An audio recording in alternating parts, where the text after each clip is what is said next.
조갑제 TV 시청자 여러분 안녕하십니까? 2020년 12월 25일 성탄절 오후 12시 43분입니다.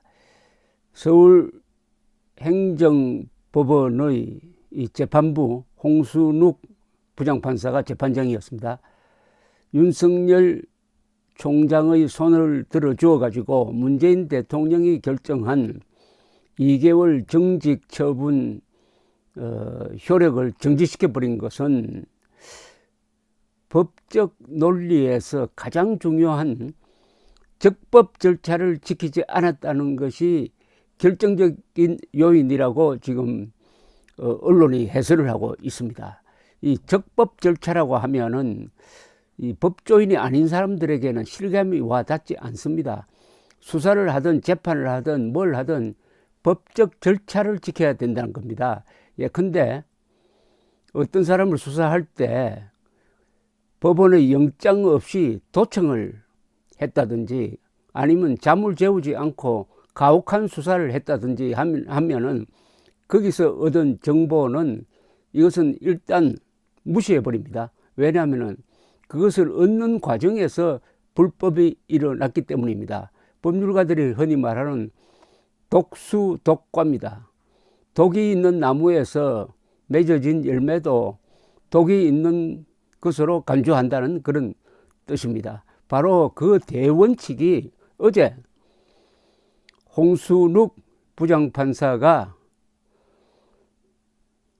윤석열 총장의 손을 들어주는데 활용이 되었습니다. 그동안은 적법 절차를 주로 좌파들, 흔히 민주화 운동가들이 많이 써먹었습니다.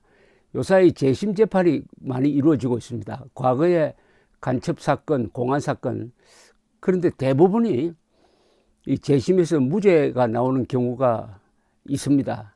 그 이유를 찬찬히 들여다보면은 그 사람의 간첩 활동 또는 반국가적 활동은 인정되나 가혹한 수사를 했다 하는 게 주로 이 무죄의 이유가 됩니다. 이번에는 그 기준이 바로 윤석열 총장을 살리는데 이용되었다는 점에서 매우 흥미롭습니다. 주로 이 재판부가 따진 것은 징계위원회의 징계 절차에 위법이 있었다는 겁니다. 그러니까 징계 절차가 공정하게 이루어지고 법에 정한 이 절차를 거쳐서야 하는데 거기서 명백하게 법을 위반했다는 겁니다. 그러면은 그런 징계위원회에서 정직 2개월이라는 징계가 나온 것은 무시되어야 한다.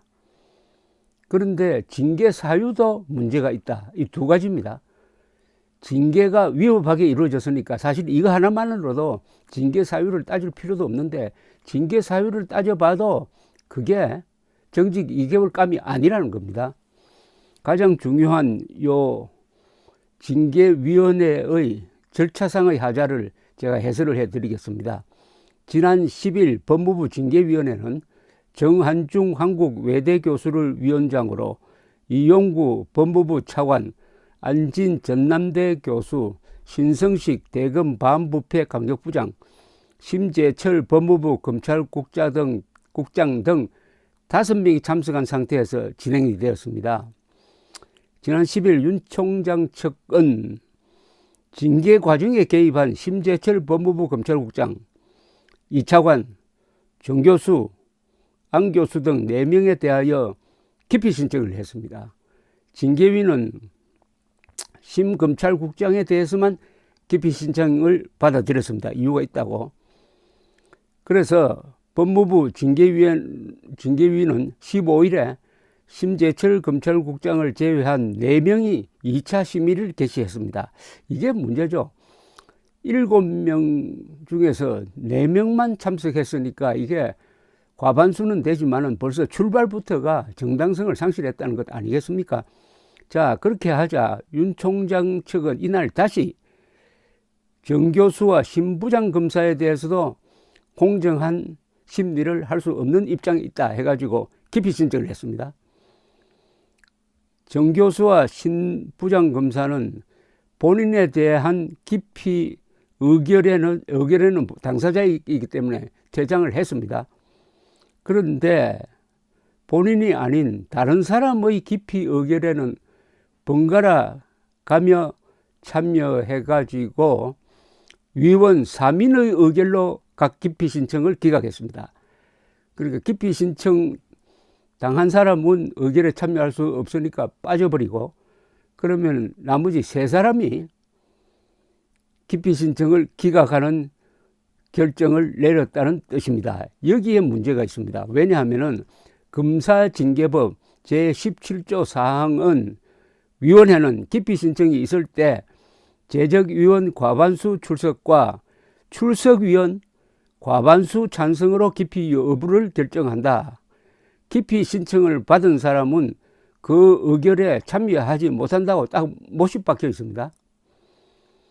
자, 재판부는 법무부 장관이 빠진 윤 총장 징계위 재적위원은 민간위원을 포함한 7명이고 재적위원 과반수는 4명이므로 기피 의결을 하려면은 재적위원 과반수인 위원 4명 이상이 출석해야 하는데, 그런데 징계위원회는 3사람이 참여해가지고 기피 의결을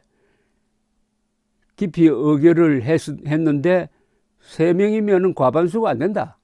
7명 중 4명이어야 하는데 3명이 기피 의결에 참여하였으므로 의사 정족수를 갖춰주지 못해 무효라고 판단해버리고 말았습니다. 2개월 정직 결정이 무효라는 겁니다. 무효. 그러니까 3명이 기피 의결에 참여한 그 행위가 무효고, 그 기피 의결에서 기피 신청을 기각해 버렸습니다. 그 뒤부터는 이 자격이 없는 사람들끼리 모여가지고 정직 2개월을 결정했으니까 이게 무효라는 겁니다. 이에 대해 법무부 측은 1991년 대법원 판례를 들어 기피 신청을 받은 위원은 의결 정족수 출석위원회에서 제외해야 한다고 주장했는데, 이 말은 4명이 아닌 3명 위원의 출석만으로도 의결이 가능하다는 의미였는데 재판부는 이것을 무시했습니다. 왜냐? 해당 판례는 개정되기 이전 과거법에 대한 해석으로 검사징계법 제17조 사항에 적용할 수 없다. 이미 개정이 되어서 실시되고 있는 검사징계법 제17조 사항으로 해야지 왜 지나간 법, 개정되기 전의 법을 가지고 그런 주장을 하느냐 해가지고 받아들이지 않았다는 겁니다. 여기에 대해서 성재현 한국경사정책연구원 연구위원은 문재인 대통령이 당부했던 징계위의 절차적 정당성에 치명적인 우려를 범한 것이다. 치명적인 우려를 범한 것이다. 라고 했습니다. 즉, 적법 절차를 지키지 않았다. 원인 무효였다는 겁니다. 이게.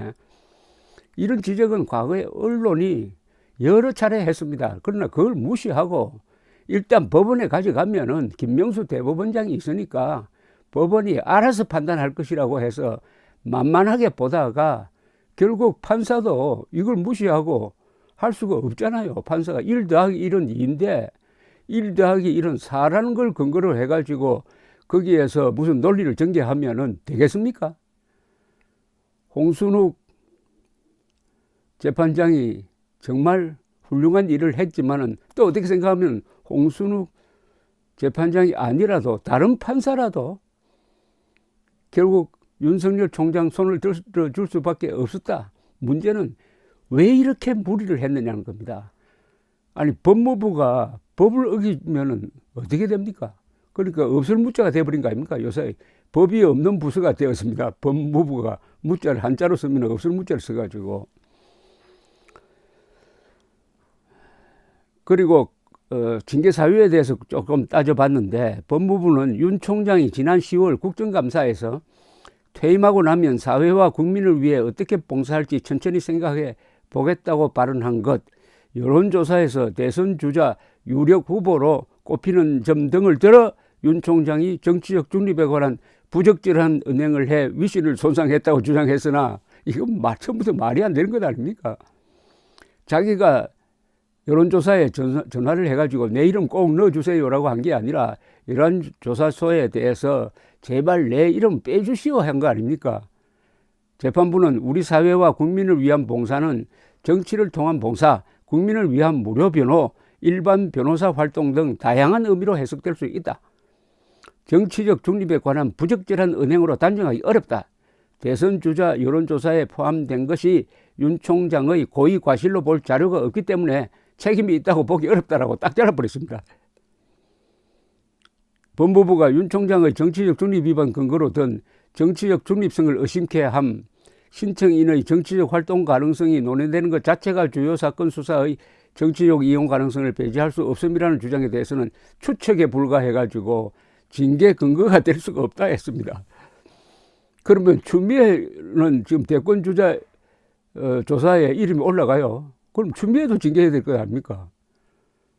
참 황당무계한 주장이 그동안에 자기 편이 많은 언론, 정치판에서는 먹혔지만은 법과 양심과 그리고 독립적으로 재판해야 한다는 의무를 진 이 법원에서는 먹히지 않았다. 이번 재판을 통해서 우리가 아무리 좋은 일을 하더라도 적법 절차를 지켜야 한다는 것을 알게 되었습니다. 그 적법 절차의 역사는 오래되죠. 1215년 영국에서 존 왕과 반란을 일으킨 이 귀족들 사이에 합의가 나온 게 유명한 대헌장 마그나 카르타입니다. 마그나 카르타의 가장 중요한 대목 2개가 있습니다. 앞으로 귀족들에게 세금을 매길 때는 귀족회의의 동의를 받아야 한다. 이게 귀족회의가 나중에 국회로 바뀝니다. 그리고 자유민을 잡아 넣을 때는 적법 절차를 거쳐야 한다. 즉 구속영장 제도의 출발이 된 거죠. 그게 인권입니다. 인권. 벌써 800년 전의 이야기 아닙니까? 800년 전의 마그나 카르타가 2020년 12월 24일 대한민국에서 다시 살아나서 윤 총장을 살렸습니다. 감사합니다.